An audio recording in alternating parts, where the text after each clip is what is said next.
Your home for original reporting. I'm Matt Piper in New York. Infrastructure deal. The stage is being set in the Senate for a second procedural vote on that trillion-dollar physical infrastructure bill. CBS's Natalie Brand. Tonight, I'm intending to call a vote to move to proceed to the bipartisan infrastructure bill. Following weeks of talks, the Senate is preparing to take another procedural vote to begin debate on a physical infrastructure package, with Republican members of the bipartisan negotiating group acknowledging a deal. President Biden said he also feels confident about the infrastructure legislation during a trip to eastern Pennsylvania. While there's a lot we don't agree on, I believe that we should be able to work together on the few things we do agree on. Federal Reserve Chair Jerome Powell says the U.S. job market still has ground to cover before it's time to pull back from the support the central bank put in.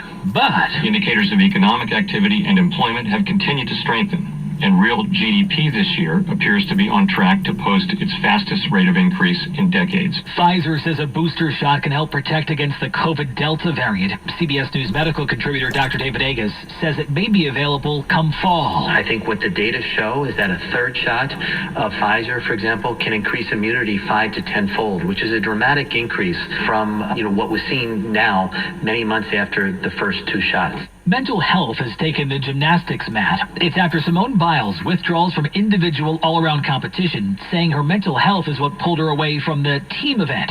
Our Steve Futterman's at the Summer Games in Tokyo. We do know that Simone Biles will not compete in the women's all-around. That's really the most prestigious event for women gymnasts in the Olympics. Biles won it 5 years ago in Rio. Now, will she compete in 4 other events that she's currently entered in? These are the individual event finals.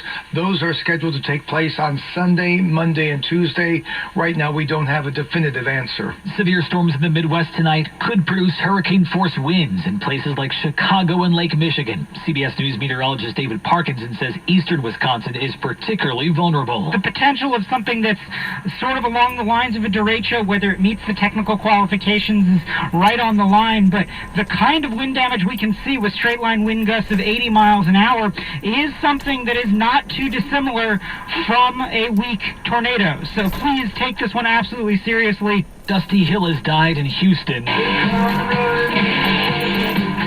Isis was a founding member of ZZ Top.